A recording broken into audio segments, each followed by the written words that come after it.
Chainsaw Man, huh? Well, all I know is that there's that cute dog in it, so it can't be that bad, right? Wanna touch her boobs? It's nuts or nothing! Is that her tongue I'm feeling? It feels good. It's so soft. Touching titties will be the better drag! Well, I'm Denji, and I'm pretty sure I'm 16.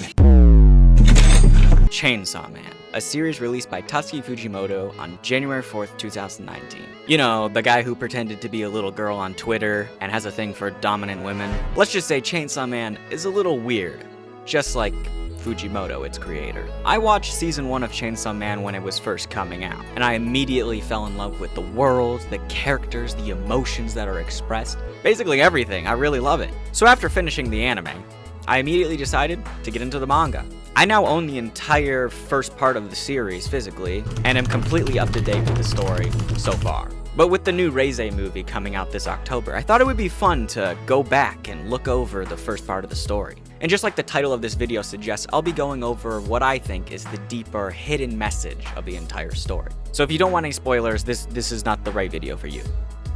Go watch some other videos I have. Okay, now that they're gone, it's just you and me.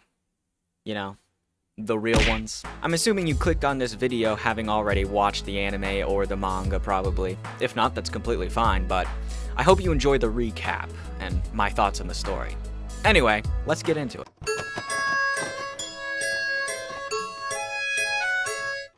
In the world of Chainsaw Man, there are devils. Devils are manifestations of human fear. The more something is feared, the more powerful that devil is. So for instance, a gun would be very powerful because more people are afraid of guns. But I don't know, something like the Fortnite devil would be a little less powerful than the gun devil because the only people that are afraid of Fortnite are Christian moms. But yeah, it's just JJK, but not. This is Denji. He's a poor kid who's forced to kill devils for the Yakuza in order to pay his dead father's debt. He also has this little devil dog friend named Pochita, who helps him kill the devils for the Yakuza. Aw, what a cute and very easy character to make into merchandise. I hope nothing happens to him in the first episode. They both die. A French poodle. Sorry, son, the dog was rabid, had to put it down. Turns out the Yakuza made a deal with the zombie devil and killed Denji and Pochita. But Pochita decides to sacrifice his own life to keep Denji alive by giving him his devil heart. Now Denji is part human, part devil. So he kills all the zombie Yakuza and the zombie devil. The next day, some public safety devil hunters show up to kill the zombie devil, but find Denji instead. In this world, devils are such a problem that the government created a devil hunting force, which is basically like a police force but for killing devils. So that's basically who these three characters are. But this character is Makima. She's kind of the head of the local police devil force. And she's also the culmination of all of Fujimoto's fetishes. But yeah, it's just devil hunting police officers. She decides that Denji is going to be her new pet. Since he's no longer fully human, he has no rights. So basically, choose the red pill to live and work for the Devil Hunter Association as a kind of slave, or choose the blue pill and just die, loser. The choice is pretty obvious. But something crazy happens that Denji was not expecting. Makima actually treats him nicely. When they first meet, she immediately hugs him, she gives him her coat to cover up, and feeds him a hot meal. Denji is instantly in love with Makima. Or it's just lust. It's just lust. Cut to later, where Denji is put into the field with another devil hunter named Aki Hayakawa. Aki thinks Denji is just a snot-nosed kid who's not worth being a devil hunter, so he beats him up in an alleyway. In response, Denji makes sure that Aki will never have kids. Nuts or nothing! Anyway, since there's no room for Denji in the association headquarters, he has to live with Aki at his place. At this point, Denji has lived his entire life with practically nothing, so just the bare minimum is like heaven to him. He's willing to do anything to keep this bougie new lifestyle. But he promised Pochita in his dying breath that he would follow his dreams. But he's already out of poverty, so like, what other dream can he really have? Touching boobs. Yup. That's his ultimate goal. Okay, let me pause for a second, because this is actually pretty interesting. Most shonen anime and manga have characters with big, lofty goals of saving the world or becoming a symbol of peace for people to rely on. Not Denji. Denji's goals are tiny and selfish and basically pointless. And yet, this goal that Denji has just created for himself had felt completely impossible prior to him becoming a devil hunter. His dreams aren't grand and heroic like other characters. He just wants to have a normal life and be a normal kid. He wants to be with a girl one day, eat toast with jam on it of all things, or even, take a warm bath. It's all so new and colorful and amazing to him. To us, it seems stupid. That's the bare minimum for us. But to really understand why Denji feels this way is to understand that Denji is basically trash, to put it lightly, and he's never really had the luxury of being anything else. So his goals, seemingly pointless and small to everyone else, are everything to him. And I find it to be very compelling and an interesting type of character that I don't see very often in stories. Anyways, what was I thinking about before? Oh right, touching boobs. Oh, and look at that! A pair of them just walked right in. All right, on your knees, mortal scum! Including so-called partners. You stand in the presence of power!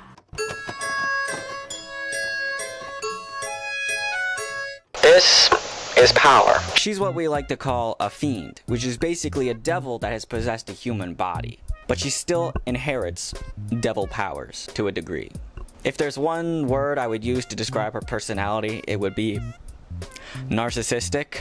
Another thing that's important that devils and fiends have in common is the fact that if they drink blood, they will be able to heal any injury that they sustain. Now Denji is partnered up with Power, and they are expected to defeat devils together as a little tag team duo. Good luck, Denji. But it turns out Power just wants to save her cat from the Bat Devil. So she tricks Denji into being a one-star meal for him. How does she convince him? By saying he can touch her breasts afterwards. But it turns out the Bat Devil isn't to be trusted. After healing himself, he immediately eats Meowie and Power, and then flies off to eat more people. So Denji goes after him and absolutely pulverizes him. I mean, what can I say? He really wants to cop a feel, I guess. But then the Bat Devil's girlfriend shows up. Now Denji has to fight her too, but he's already completely worn out from the last battle. That's when Aki steps in and finishes her off using his contract with the Fox Devil. A devil contract is exactly what it sounds like. It's an agreement between devils and humans that work together. But in exchange for the devil's services, the human has to give, a piece of their body away, or allow them to eat a bit of their flesh. Take Kamino, for example. She's missing an eye for that exact reason. She made a contract with the ghost devil, and that requires her to basically give the devil pieces of her body, including her eye. But she looks freaking sick with the eye patch, so it's okay, I guess. Why am I even so stupid? Anyway, the day is saved, and now, for some reason, Power ends up living with Aki and Denji, which means it's squeezing time for Denji. And she's been wearing pads this whole time. Let's just say the experience was not what Denji was expecting. But it's okay, because this happens the very next day. Denji, I think naughty things feel better the more you know your partner. It's difficult to understand another's heart. So first, take your time studying her hands. How long are her fingers? Are her palms cold or warm? How are her ears shaped? Have you ever had your finger bitten? Memorize it. Know it so well that even if you lost your sight, you'd recognize me by my bite. Can we have sex now? Only if you killed the Gun Devil. Okay, so the Gun Devil is basically the most powerful devil in this entire world. And it's kind of responsible for this Earth's version of 9/11. There was a big tragedy where the Gun Devil attacked multiple countries all at the same time. And this tragedy is also the reason why Aki is a devil hunter, because his entire family got wiped out that day, and now he just wants revenge. And this is a piece of the Gun Devil's flesh, which we can use to find where the actual Gun Devil is, because it works almost like a magnet, where it is pulled towards the actual Gun Devil itself. But at the moment, they don't have enough of the Gun Devil flesh to actually find where the real Gun Devil is, so they just need to find more pieces of it. So Denji is put together with a bunch of new characters in order to find new pieces of the flesh. These characters include Himino, Kobeni, and this guy. I don't remember his name. Homino used to be Aki's partner back when his family first died, and it's pretty clear that she likes him. I sure hope nothing bad happens to her in the future. Anyway, they all head into this hotel where they think a piece of the Gun Devil is hiding. But it turns out to be a trap set by the Eternity Devil. They get stuck on the 8th floor, which loops endlessly. The Eternity Devil wants Denji's heart for some reason, but of course they refuse to hand him over. 3 days end up passing, and everyone starts going a little crazy. Except for Denji and Power, who were already crazy to begin with. Oh, and it turns out Aki has a cursed sword that's insanely powerful, but every time he uses it, his lifespan gets shorter. So Homino refuses to let him use it. So basically, in the end, Denji makes the Eternity Devil want to kill itself by ripping into its flesh continually for like a week straight. Yeah. Either way, they end up escaping with a piece of the Gun Devil's flesh. So, mission accomplished, I guess? That entire part of the story is really cool in my opinion, and I'd recommend just rewatching that part of the show if you haven't watched it already, or just watch the show because it's awesome. And it really shows the characters put into a very unique and stressful situation, and how would they act specifically. Kobeni goes a little crazy and tries to sacrifice Denji to the devil itself. Homino and Aki just start freaking smoking, and Power declares that she's going to become like world president or something and making a tax of like 100% or something. It tells you a lot about who these characters really are. Next, all the devil hunters get together for drinks to introduce the new recruits. Denji, Power, Kobeni, the other guy. Homino gets drunk and ends up kissing Denji and then immediately pukes in his mouth. But then he gets an indirect kiss from Makima afterwards, so he's all better, don't worry. Later, Homino takes Denji back to her place and things get kind of freaky, but nothing actually happens. And now we move on to the more important stuff, aka when the story goes from 1 to 100 in 2 seconds. You see, Makima is on her way out of town for a business trip when she's suddenly ambushed by men with guns. She gets shot and killed. At the same time, public safety devil hunters across Japan are also being gunned down. Meanwhile, Denji, Aki, Power, and Homino are out eating when they're attacked by a guy with a power similar to Denji's, except instead of chainsaws, katanas sprout out of his face. This guy turns out to be the grandson of the Yakuza leader Denji killed at the beginning of the story. He's also accompanied by a blonde girl with a hoodie, who has a contract with the Snake Devil. Or something, I don't know. Both of them are after Denji's heart, just like the Eternity Devil. It's starting to look like the Gun Devil is pulling the strings behind all of this. Aki is forced to use his cursed sword in the fight, even though it cuts down his lifespan every time he draws it. At this point, he's practically signing his death warrant.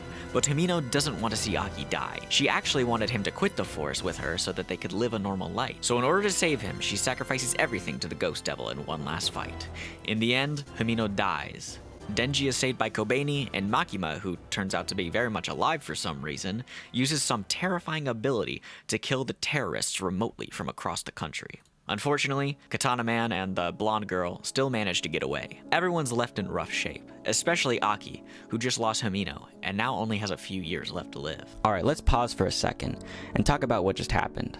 You see, people in the Devil Hunting Association are kind of expected to be a little crazy. Constantly fighting these monsters and having your comrades killed left and right, it would make anyone insane. After a certain point, you kind of stop caring who lives or dies and just move on with your life. It's just a part of the job, right? You either go into this job already jaded and crazy, or you come out of it that way. But Aki is different. He still cries for the people he loses. He still has his humanity intact. Aki is the most normal character out of everyone in the entire series. He's just a normal guy. And that's one of the reasons why Homino wanted Aki to survive so bad. Denji, on the other hand, has never really felt this companionship or care for other people, so he doesn't fully understand it. He doesn't even cry or feel sad when Homino dies. He wonders if something's wrong with him. I mean, he thinks that he should feel more upset than he actually is. The way I see it, Denji has lived almost his entire life only caring about the survival of himself. He's almost like an animal in that way. He clings to whatever protects him and gives him shelter and food.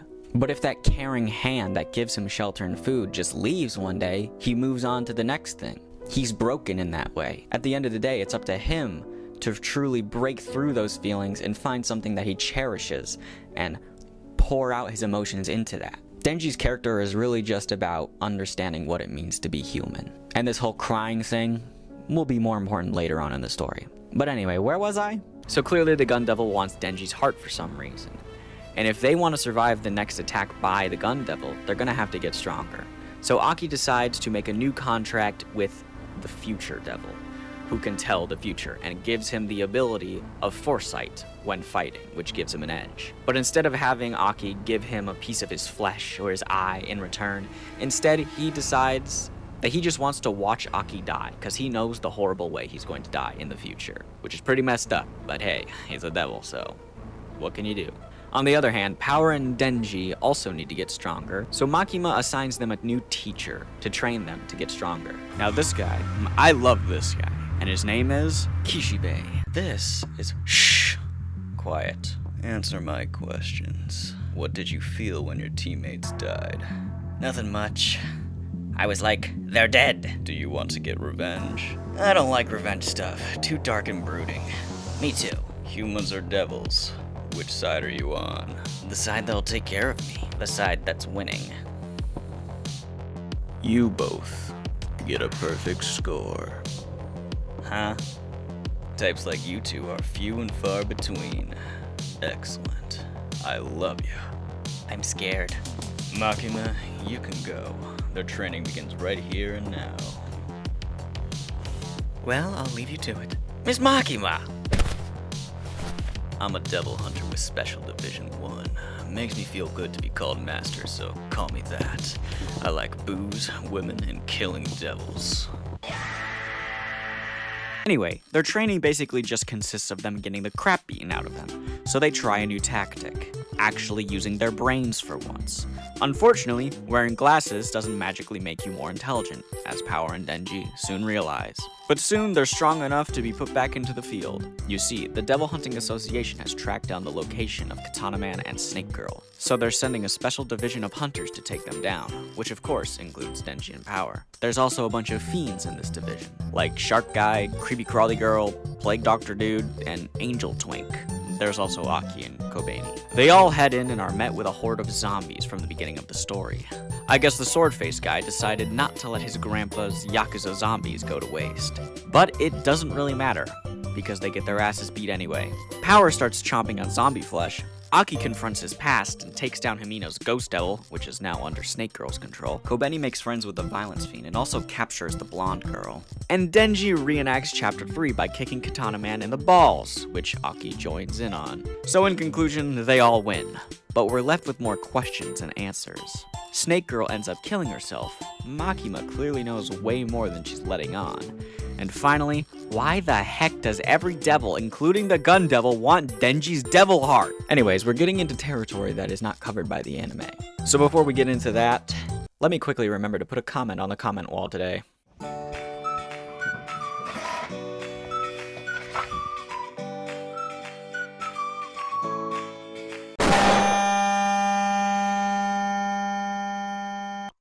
It's meant to say, I bet you'd look good bald, but my printer messed up. Anyway, that night after the battle, Denji has a weird dream where he sees an old door and hears a voice telling him not to open it.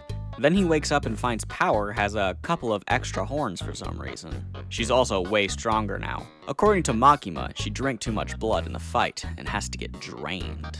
Whatever that means. In the meantime, while Power is being drained, Denji gets paired up with Beam, the shark fiend, who has a weird fascination with Denji and calls him Lord Chainsaw. Then, out of the blue, Makima asks Denji out on a date. The next day, they go on a movie marathon together. The only problem is that every movie they watch is hot garbage, until the last one, which makes both of them cry. Now this confuses Denji, because he didn't even cry or feel anything when Himino and the other hunters died. So he asks Makima if she thinks he has a heart. She says yes, and now he's an even bigger simp for her.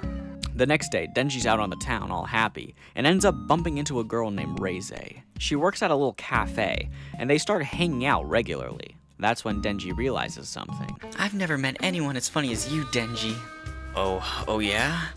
She totally likes me. Oh crap. I like people who like me. Help me, Makima! I'm gonna fall for this chick! Denji is still loyal to Makima, but his body clearly has other plans. Since Denji has never been to school, Reze decides to sneak him into one at night. They mess around in the classroom and end up skinny dipping in the pool together. But we realize something's off. When a random guy working for the Typhoon Devil attacks Reze, She kills him with no problem, and then starts singing in Russian? Turns out she's got some kind of deal with the Typhoon Devil too. But this all happened when Denji was out of the room, so he doesn't even notice anything. Meanwhile, Aki gets paired up with a new partner, the Angel Devil. Angel is basically a lazy, suicidal femboy who drains your lifespan if he touches you. So yeah, Aki hates working with him. Back to Denji and Reze, she invites him to a festival, confesses that she likes him, and asks him to run away with her. She thinks his current situation is messed up, and if they ran away, he could finally live a normal life. But Denji, he actually likes his life right now. He's not homeless anymore, you know? And plus he's basically just Makima's dog right now. So, Reze kisses him and then bites off his tongue. Yup, what the actual heck, Fujimoto, you freak! She reveals herself as the Bomb Devil. Just like Denji, she's a hybrid with a devil heart. She can make explosions at will and even blow up her own body. And of course, she's after Denji's heart, because apparently every freaking devil in this series wants it. Luckily, Denji gets rescued by Beam, and they quickly get help from Aki and Angel to fight her. Aki also calls in the Special Division to back them up, so Reze follows suit and calls in the Typhoon Devil. The battle gets intense. Angel almost dies, but Aki saves him by touching his hand and giving up 2 months of his life. But since Aki already knows that he's going to die soon, he doesn't care. He just doesn't want to watch people die in front of him. Denji and Beam, on the other hand, are fighting for their lives against Reze. Denji finally beats her by wrapping her up in his chainsaw blades and dragging both of them to the bottom of the ocean. The next day, Reze wakes up on the beach confused about why Denji revived her. He tells her he would have felt bad killing her since he kinda likes her, and now even he wants to help her run away. Reze just laughs in his face, telling him that she was faking her emotions this whole time and she never really liked him. But Denji, in a last-ditch effort, asks her to meet with him at the cafe later. Bro, I swear, nobody actually likes Denji. Every single woman he meets just tries to murder him. Later, Kishibe explains that Reze was a Russian experiment, trained from a young age to be a killer. But even so, she makes her way to the cafe to meet Denji. Unfortunately, Makima and Angel are waiting for her and kill her before she gets a chance. And poor Denji is left sitting there with a bouquet of flowers. He will never get to see Reze again. But look who burst through the door instead! Power! I'm back! I followed your scent here. What a puny place. What's with these flowers? These should suit me perfectly. Gimme! Hey, don't eat them! Those are mine, thief! Okay, now let's analyze this arc. Specifically, Reze and her relationship to Denji. Reze tells us that she was never actually in love with Denji. She was just doing her job and trying to manipulate him. But something happened along the line of her plan. She started to see herself in Denji. We know that Denji's youth was stolen from him. He never went to school, he never had any friends, he never had a family, a girlfriend, or any of the normal things that we experience on a daily basis. And Reze is the same. She never got to be a normal kid either. Even when Reze pretends to show Denji regular school life by breaking into the school at night, or him seeing her working on projects and studying in the cafe, she's only acting, it's not actually real. But during her time with him, she would ask him if he would ever want to experience a normal life, the one that she yearns for. And Denji always seemed indifferent to the idea, since he knows what he knows and he's pretty okay with the life he has now. Denji is simple, but Reze, she's haunted by the life she never got to live. So here's the question. Did Reze actually care about Denji at all? I think yes. She found him funny. She would constantly remark on how she found him funny. And she obviously related to him. If she didn't care, she wouldn't have tried to meet with him at the cafe that day. She wanted to live out that normal kid life together. And that's what makes this line hit so much harder. Denji, truth is, I've never gone to school either. Dang it, Fujimoto, you heartless genius, you! Anyway, time for my favorite arc in the entire series, the International Assassins arc. Now this arc is one of the most chaotic and confusing parts of the story, but it's also insanely metal and badass. But that being said, it's going to be a pain to explain this part of the story, so let's get into it. First of all, every time Denji gets into a fight, Makima has done her best to cover it up and keep it a secret, so no one knows Denji is in Japan. But the cat's out of the bag after the fight with Reze. Now the whole world knows where Chainsaw Man is, and they all want him. This might have actually been Reze's mission from the start. Lots of people want Denji's heart, but the only thing Reze and her employees cared about was making sure Makima doesn't have him. So obviously, Denji's gonna have to lay low for a while. Now, we get introduced to a lot of new characters that are sent from different countries to kill Denji. First of them being 3 brothers from America who have a contract with the Skin Devil, which allows them to transform or to disguise themselves as anyone that they kill and touch. This is what they look like, I guess. Then we have Quan Chi, who is sent from China. She's a legendary devil hunter, and said to be the first devil hunter. She's also like Denji in the sense that she's hybrid human and devil. In this case, she's part Bow Devil. And with her is her harem. We have Ping Si, the Information Fiend, Long the Dragon Fiend, Cosmo the Cosmos Fiend, and Tsukihagi, I have no idea, I couldn't find out. She looks like a zombie though. Oh yeah, and they're all really freaky and like to have orgies regularly. Thank you, Fujimoto. Third, we have Germany's Santa Claus, who is an old man with a contract with the Doll Devil, so he can turn people into his slaves or dolls and control them. He's also old and freaky. And finally, we have these two. A young man named Tolka and the woman he calls Master, who I like to call Mistress. These two are the most mysterious out of the bunch because we have no idea what country sent them. I mean, I'm assuming it's Russia because Tolka, but Reze was from Russia, so I don't know. Also, I should really invest in one of those classroom teaching pointer finger things. You know, in elementary school when people would point at the board with those the little like Mickey Mouse hands? You guys should like and subscribe so I can actually afford it. So now all of these assassins are on their way to Japan, sent to kill Denji, each one of them with their own motives in mind. But first, some important information from Angel. He explains how hell works. You see, devils originate in hell, but if they die there, they are reborn in the real world. And if they die here, they are sent back to hell.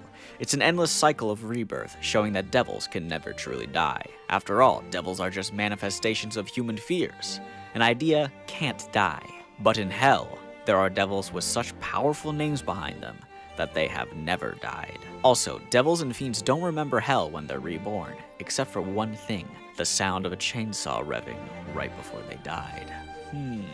Foreshadowing, perhaps? Anyway, let's dive into this arc. Denji is being used as bait to lure in assassins, so naturally, he's put in an obvious location, like a restaurant. That's where they run into their first foes, Tolka and his master. The mistress uses the Curse Devil by stabbing Denji 3 times, unnoticed with a magic nail. When he's been stabbed a 4th time, the curse will activate. To seal the deal, the mistress orders Tolka to stab him the final time. Meanwhile, the American brothers arrive in Japan. They kill 3 devil hunters from the association, Tendo, Kurose, and their master Subaru, like the car. They steal their look to infiltrate and get close to Denji. We've seen Tendo and Kurose before, but honestly, their characters aren't super important, so I've glossed over them in the past. One of the brothers disguises himself as Kurose and meets up with Denji's team, but immediately dies in a fatal car accident thanks to Power messing around with Kobani's car. When he dies, his face reverts back to normal, so the devil hunters protecting Denji realize what's going on. That's when we meet Yoshida, a mysterious new devil hunter. He's strong, stylish, and still in high school for some reason. While he's not a huge player in Part 1, he becomes more important in Part 2. But for now, he takes down another one of the American assassins, which leaves only one brother left. The next day, Germany's Santa Claus makes his move. He floods a department store with human dolls and attacks while Denji, Power, Aki, Angel, and their bodyguards are inside. They're quickly overwhelmed and forced upstairs. And that's when Quan Chi decides to strike. She moves at supersonic speeds, slicing through every doll on her way upstairs. When she reaches Denji, Yoshida steps in and actually holds his own in a fistfight against her, even though she's supposedly the best in the world. Still, she gains the upper hand and is about to finish him off when Kishibe interrupts, holding her girlfriends at gunpoint. They all calm down and begin to negotiate. It's revealed that Kishibe and Quan Chi are old friends, and Kishibe wants to team up with Quan Chi to kill Makima. But before anything can happen, the last American assassin barges in and fires at Denji. Everyone explodes into action. Kishibe gets booted out of a window by Quan Chi and lands on Kobeni's car. Power threatens to kill Ping Si. Long attacks Denji, but Beam shows up to protect him. And in the middle of all the chaos, Tolka stabs Denji one last time with the cursed nail, completely immobilizing him. Then comes the wild twist. Tolka was never real. He was a puppet made by Santa Claus, and the old man that we thought was Santa Claus, also just a puppet. The real Santa Claus is the mistress. And the mistress didn't have a contract with the doll devil. She is the doll devil. Yeah, a lot is happening all at once, with a lot of characters. So here's where we're all at in the department store. Denji, Power, Aki, Angel, Kobeni, Violence, Tolka, Quan Chi, and her fiends, plus a handful of random Devil Hunter bodyguards. And now, all of them are about to experience the meaning of true dread. The mistress finally shows her true colors, sacrificing 3 children to the Hell Devil and transporting everyone in the building straight to hell. Where are we? What's... It's Hayakawa's group. Denji? Damn it, what the hell happened to you? He isn't turning into Chainsaw Man fully. Must not have enough blood. Temporary truce. Something's wrong with the fiends. Why are we here? Feels bad. Feels bad. Feels bad. What's wrong, Violence? Angel. Do you know what this place is? We're finished. This is hell. It's hell sent. It's hard to believe, but we've been cast into hell by a devil's power. It hurts! Long, Pingsu, is there a way to escape from here? Lady Quan Chi, I feel like I'm going to lose my mind. We're being watched. We're being watched by dangerous devils. Far beyond here. Devils far more dangerous than some gun devil.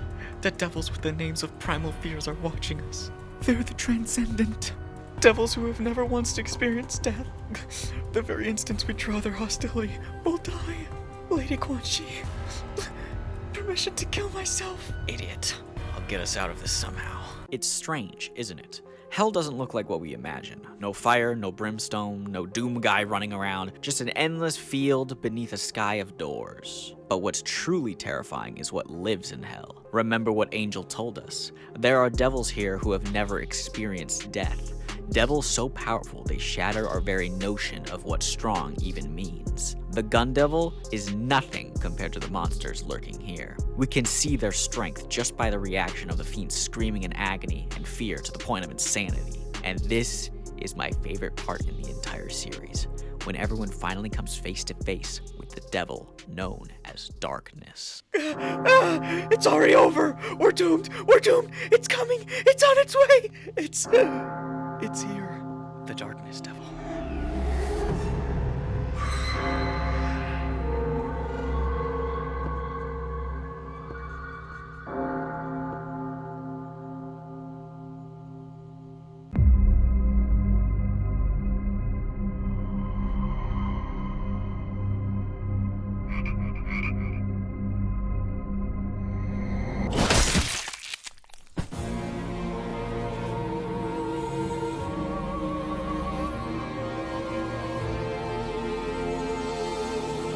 The plan was always to bring Denji to the Darkness Devil in exchange for a piece of its flesh. The mistress used all of the chaos surrounding Denji to create a scenario where she could seize the power for herself. She eats the devil's flesh and becomes a true monster. Why would she do this, you ask? Because she wants to be strong enough to be able to kill Makima. In Hell, on the other hand, a massacre unfolds. Violence, Beam, Tolka, Long, Ping Si are all cut to ribbons. That's when Makima finally shows up. Prince C, the Spider Fiend, bursts from the ground and summons Makima at her request. And somehow, Makima tricks the Hell Devil into transporting everyone back to Earth, straight into the waiting hands of the Mistress, now fully transformed into a being of pure terror. Denji immediately leaps into action. Quan Chi decides to team up with Denji for the time being to defeat Santa Claus, aka the Mistress, aka the Doll Devil. But things get worse the moment night falls. The Mistress is empowered by the darkness, growing ever stronger. So what does Denji do? He douses himself in gasoline and lights himself on fire. Light versus darkness, I guess. Honestly, this is the most metal thing I've ever seen. Eventually, Denji defeats her, but not before she reveals her final trick. She has dolls scattered all over the world. Even if she dies, there will always be another Santa Claus out there gunning for him. But don't worry, Quan Chi's got it covered. She casually beheads Denji, so Cosmo can step in and do her thing. Also, for context, Cosmo can't say anything except the word Halloween. This entire time, she has only said Halloween. She's basically the Groot of Chainsaw Man. Anyway, here we go. Good evening, Santa Claus. I am the Cosmos Fiend. Oh, there's no need to be so on guard. I hold no personal resentment towards you for the death of my companions. To hunt and be hunted is the natural course of all lives. I have no emotions powerful enough to drive me to protest the course of nature. The phenomenon that's about to occur to you is also nothing more than the natural course. And what, pray tell, is going to happen? You are about to acquire total understanding of everything in the universe. You currently fancy yourself to have understood everything through the point of darkness, correct? But everything, as you understand it, doesn't even fill one page of one book of this library. All of the contents of all of the books in this library are about to flow into your mind. And this time, you will truly come to understand everything. What will happen to me then? Once you understand everything, you can only think of Halloween until you die. Halloween, Halloween, Halloween, Halloween, Halloween, Halloween, Halloween, Halloween.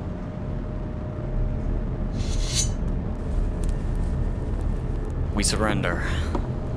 You can cut off all my limbs if you think I'll learn. Just don't kill my women. I'll do anything to save their lives, even lick your shoes. A corpse is talking.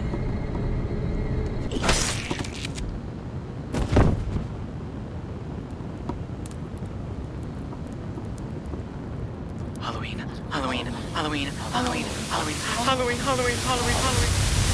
As you can see, people who have lost their ability to speak, save for the word Halloween, have appeared all over the world.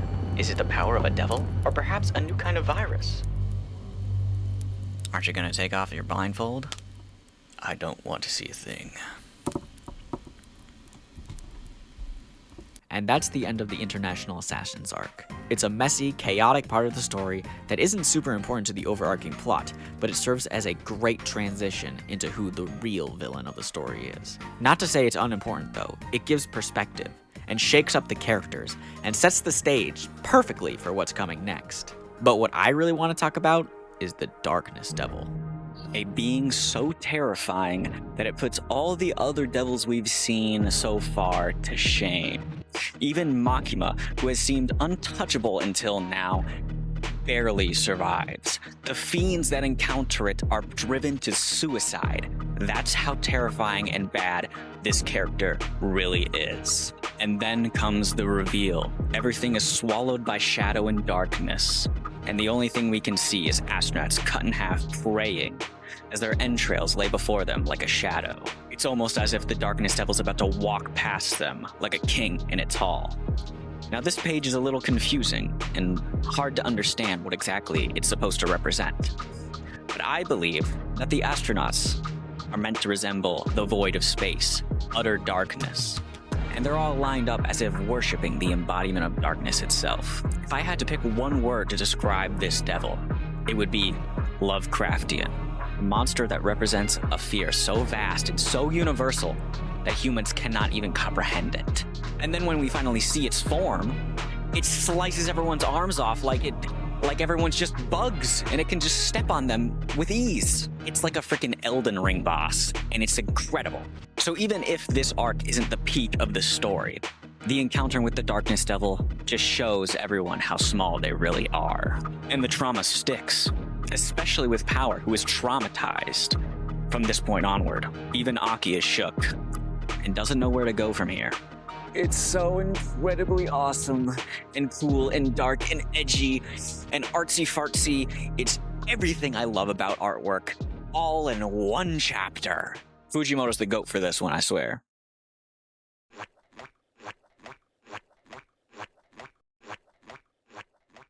Okay, so things are looking grim.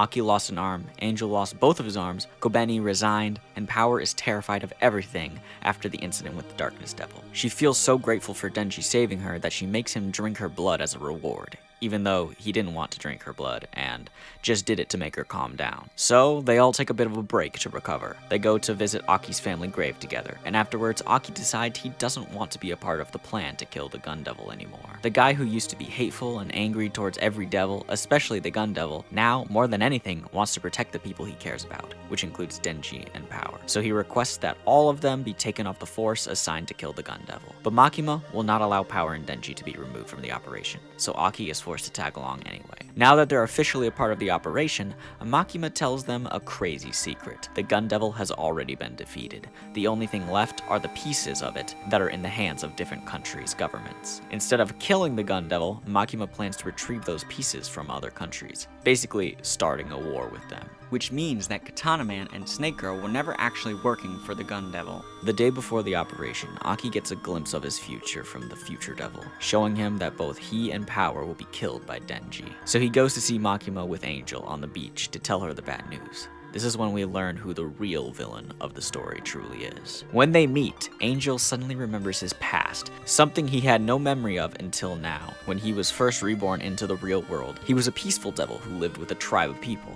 He cared about them and they cared about him, until Makima showed up and made him kill them. He didn't even remember touching them, just that Makima somehow controlled him. As he remembers this, Aki says that he will do anything to save Power and Denji, so Makima asks him to make a contract with her. At the same time, on the other side of the world, the President of the United States makes a contract with the Gun Devil to kill Makima in exchange for 1 year off the lifespan of every American. The Gun Devil is fully revived and appears in Japan, killing hundreds of people. And that's when we learn Makima is actually the Control Devil. A devil who has the power to control anything she deems weaker than her. She can even control devils and people she's killed. So she summons the creatures and people under her control to kill the Gun Devil once and for all, which also includes Angel and Aki now. But they're unsuccessful, and the Gun Devil ends up possessing a body and escaping. Whose body did the Gun Devil possess, you ask? Aki Hayakawa's. Denji answers the door to their apartment and sees his best friend, a husk of his former self. Denji is forced to kill him, thus defeating the Gun Devil, and this is the reason the Future Devil made a contract with Aki in the first place, so he could witness the worst death possible, dying by the hand of a friend. After that, life goes on as normal. Aki left some money to Denji in his will, so Denji and Power rent an apartment, buy video games, and eat ice cream. But while Denji seems alright on the outside, inside he's struggling with the realization that he killed his friend. That's when Makima approaches him and invites him over for tea. He enters her house, and she introduces him to her absurd amount of dogs. This is when Denji breaks down. He's so miserable that he no longer wants to think for himself. Every decision he's ever made has led to nothing but pain and death, so he figures having Makima think for him instead will help him escape the agony he's enduring. He says he wants to become Makima's dog, and Makima's first order to him is for him to open the door so she can kill Power right in front of him. He's shocked, thinking he's dreaming, but Makima just laughs in his face like a psychopath, revealing that this whole time she was trying to nullify the promise he made with Pochita at the beginning of the story. That promise turned out to be a contract. Makima gave Denji a great life, one even beyond his dreams and expectations. She placed Aki and Power around him so he could build a connection with them, only to take it away. Everything since the beginning of the series has led up to this. She wanted to destroy Denji mentally, so the true Chainsaw Devil would come out and take control. She never liked Denji. She was manipulating him from the start. But why? Because she's a fan of the original Chainsaw Man Devil. Chainsaw Man, in his prime, was a devil that all others feared or praised for one reason. The Chainsaw Devil has the power to erase anything he eats from existence, as if it never happened. In this universe, the Nazis were never a thing because Chainsaw Man destroyed them. And for some reason, Makima can still remember all of this. So her plan is to take control of Denji, therefore controlling the Chainsaw Devil, so she can create a world without death, hunger, or pain. And to make Denji feel even worse, she adds a little cherry on top, revealing that Denji was the one who killed his own father. That door that Denji's been seeing in his dreams is a locked away memory that he suppressed as a child of when he killed his father. But wait, do you remember that time Makima got shot in the head but somehow survived? It's because she made a contract with the Prime Minister of Japan. All her injuries and deaths would be passed on to a random citizen of Japan, making her effectively immortal. The Prime Minister made that contract with her because he too wanted a world without pain and suffering. Although Makima's reasons are honorable, her approach is diabolical. Kishibe confronts her about this when he and some other devil hunters attempt to kill her. He asks her a valid question. If her plan is to defeat Chainsaw Man so she can control him, what if she loses and gets eaten instead? Turns out she's okay with that. Chainsaw Man is her idol after all, and it would be an honor to die by his hands. Then we get a bunch of action with Chainsaw Man fighting Makima's puppets, but clearly there's still a little bit of Denji left in there, because he suddenly attacks Kobeni's new fast food job and demands that she bring him a burger. After that, they get ice cream, and he forces her to play Dance Dance Revolution. But Makima finally catches up and mortally wounds him as he tries to protect Kobeni. Turns out back in hell when Chainsaw Man was in his prime, the Control Devil, along with the 3 other horsemen of the apocalypse, fought him so fiercely that he was forced to retreat and become unrecognizable. In other words, he turned into a Pochita, and that is where the start of the story began. Anyway, Denji, aka Chainsaw Man, is close to death when all of a sudden we see power again. That blood Denji drank from her is still in his system, and Pochita makes a deal with Power to revive her as a full-fledged devil to save him. Power comes back to life in her devil form and runs off with Denji's body. Makima attacks, but they still manage to get away. Afterward, Denji wakes up in a dumpster with Power on top of him. She decides to give her life to save Denji. In exchange, she makes him promise that the next time she's reincarnated back into the real world, he'll find her and become friends with her all over again. She gives him all of her blood and disappears. Denji is then met by Kishibe, who brings both him and Kobeni to a safe house where they can hide from Makima for the time being. There, Kobeni confesses that she's scared of dying and wishes her life had been better. She's always gotten the shorter end of the stick when it comes to her family. Denji also confesses that he feels stupid. All of his feelings up until now were manufactured by Makima. This whole time, he's never made a real choice for himself. Denji figures that even if he manages to escape, he'll always be stuck obeying someone. Then Kobeni says one of the most important lines in the whole story. Isn't that just normal though? There's no such thing as a life free of bad things, except in your dreams. Anyway, one of the reasons Chainsaw Man couldn't defeat Makima before is because the fear humans feel towards him has faded a bit after killing the Gun Devil. Now people praise him for saving them instead of fearing him. Either way, Denji decides to face Makima head on the next day. Makima ends up being disappointed when she easily defeats him and pulls out his heart. But out of nowhere, Denji appears in his human form and slashes her with a chainsaw made of Power's blood. Turns out Denji was able to separate himself into 2 people by separating Pochita's heart from his body. Power's blood runs wild inside Makima, stopping her from healing. Okay then, she's defeated. But how are they going to kill her? By Denji eating her. You see, Makima once said that she would be content with Chainsaw Man eating her and erasing her from existence. But Denji eats her in his human form, so she won't be forgotten. How does this work? Even though Denji isn't the true Chainsaw Man like we saw before, he still defeated her. In her eyes, that means he's stronger. And to her, he is Chainsaw Man. She decides to not come back to life, and instead the Control Devil is reincarnated as a small girl named Nayuta, whom Denji becomes responsible for. So Denji heads back to his apartment with all of Makima's dogs, Meowie and Nayuta. That night, he's visited by Pochita in his dreams. Pochita tells him that his only dream was to be hugged, which sounds simple, but when you're Chainsaw Man, it's not so easy. The same goes for Makima. She only ever wanted an equal relationship with others, but she could only form relationships through fear and power. All she really wanted was a family, but over time, her place in the world corrupted that dream, turning it into her desire to create a world where that could be possible. So Pochita tells Denji to grant the Control Devil's wish by giving her lots of hugs. A lot has happened throughout the entire story. A lot of really bad, messed up stuff, in fact. But if you look throughout the entire story, you can tell what the overarching theme is. And that theme is, what does it mean to find happiness? You're probably thinking, Happiness? He killed his father, he killed Makima, he killed his 2 best friends, everyone's dead. Denji's like the only character left besides Kobeni and Kishibe. But hold on. Let me explain. Remember when Makima and Denji went to the movies together, and they watched a bunch of terrible movies until they finally got to a good one that made both of them cry? That's the start of what it all means. Because at the very end, when he's in the graveyard, there to kill Makima, he asks her, In this perfect utopia that she's going to create, will there be bad movies? Makima says, no, of course not. They serve no real purpose, and that's when Denji decides he has to kill her.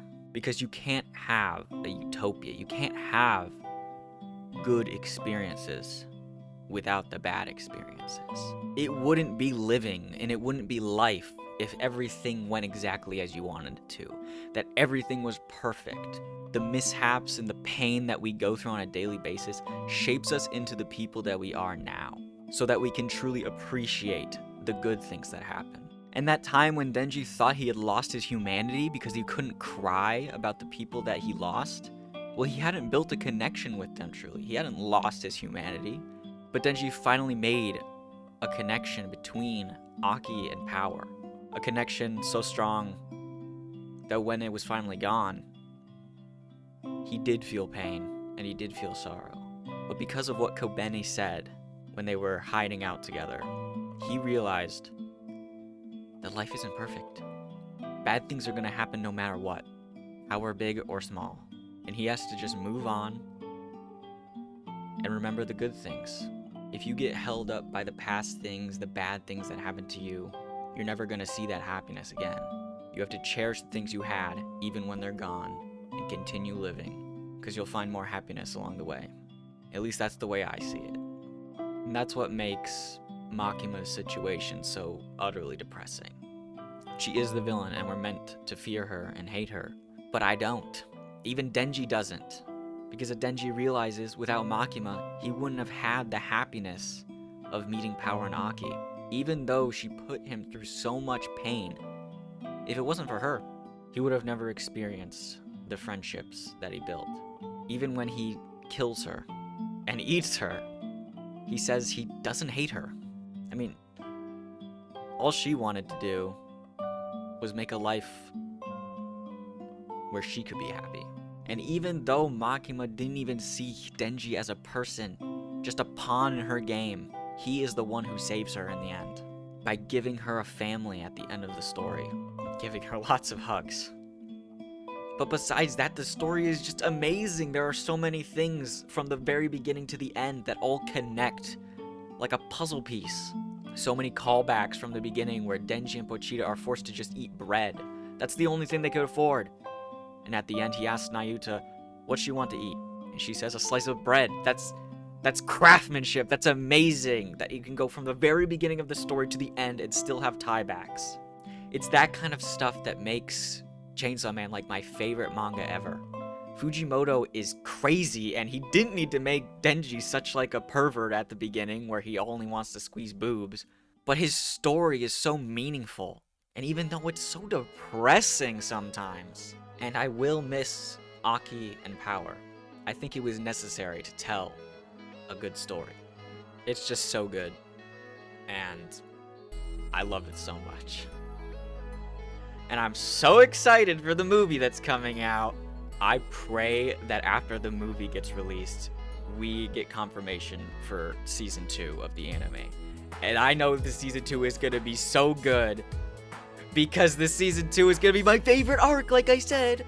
And we get to see all of the characters that I've been talking about on the big screen with beautiful animation, because Mappa is just crazy when it comes to that. In conclusion, thank you for watching this video. I hope you consider subscribing and liking and sharing and doing all that stuff. And I hope you understand a little bit more about the meaning and the themes of Chainsaw Man. Obviously, I didn't tell everything because it's so multifaceted, but I think I got the main gist across. Anyway, thanks for watching, and I'll see you later.